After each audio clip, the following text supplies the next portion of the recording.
এবার আসা যাক আমরা একটু জেনে নেই যে কে কতবার কোপা আমেরিকা ফুটবল কাপের চ্যাম্পিয়ন হয়েছে এবং কে কতবার ইউরো ফুটবল কাপের চ্যাম্পিয়ন হয়েছে। শুরুতেই Copa America football cup. Copa America football cup শুরু হয় 1916 সালে এবং 16 সাল থেকে আজ অবধি পর্যন্ত 48 বার চ্যাম্পিয়নশিপের ম্যাচ হয়েছে, যাদের মধ্যে আর্জেন্টিনা টোটাল 30 বার এই ফাইনাল খেলাতে পার্টিসিপেট করেছে। আর্জেন্টিনা 30 বারের মধ্যে 16 বার চ্যাম্পিয়ন হয়েছে সর্বোচ্চ সংখ্যক এবং রানার্স আপ হয়েছে 14 বার। আর দ্বিতীয় অবস্থানে আছে হচ্ছে উরুগুয়ে।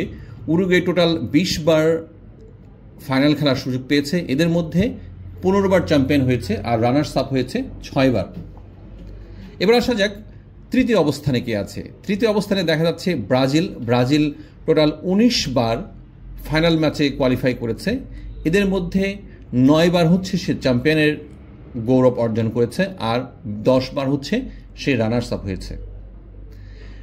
এতে গেল 1 থেকে তৃতীয় পর্যন্ত যে সমস্ত দেশগুলো খেলেছে তাদের তালিকা। এবার আসা যাক প্যারাগুয়ে, পেরু এবং চিলি, এই 3টা দেশই 2 বার করে চ্যাম্পিয়নের গৌরব অর্জন করেছে, আর বলিভিয়া এবং কলম্বিয়া 1 বার করে চ্যাম্পিয়নের স্বাদ তারা পেয়েছেন। এবার আসা যাক ইউরো কাপ। ইউরো কাপের প্রথম ম্যাচটি অনুষ্ঠিত হয় 1960 সালে ফ্রান্সে।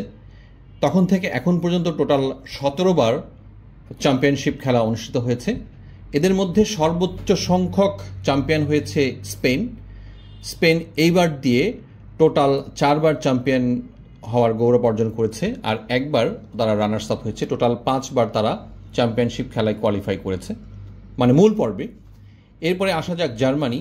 একমাত্র জার্মানি সর্বোচ্চ সংখ্যক ফাইনাল ম্যাচে খেলেছে, তারা টোটাল 3 বার চ্যাম্পিয়ন হয়েছে এবং 3 বার রানার্স আপ হয়েছে। এরপরে ইটালি 2 বার চ্যাম্পিয়ন হয়েছে এবং 2 বার তারা রানার্স আপ হয়েছে, টোটাল 4 বার মূল পর্বে খেলেছে। তারপরে আছে ফ্রান্স। ফ্রান্সও একই অবস্থা, 2 বার তারা চ্যাম্পিয়ন হয়েছে এবং 2 বার তারা রানার্স আপ হয়েছে, টোটাল 4 বার মূল পর্বে তারা খেলেছে। এরপরে যে সমস্ত দেশগুলো মাত্র 1 বার করে চ্যাম্পিয়ন হচ্ছে তাদের নামগুলো হলো সেই দেশগুলো হচ্ছে পর্তুগাল 1 বার 2016 সালে সে চ্যাম্পিয়ন হয়েছিল। গ্রিস 2004 সালে চ্যাম্পিয়ন হয়েছিল। ডেনমার্ক 1992 সালে চ্যাম্পিয়ন হয়েছিল। নেদারল্যান্ডস 1988 সালে চ্যাম্পিয়ন হয়েছিল। চেকোস্লোভাকিয়া 1976 সালে চ্যাম্পিয়ন হয়েছিল এবং সোভিয়েত ইউনিয়ন হয়েছিল 1960 সালে। তো আজকে এই পর্যন্তই। ধন্যবাদ। লাইক, কমেন্ট, শেয়ার করে আমাদের সঙ্গে থাকবেন আশা করি।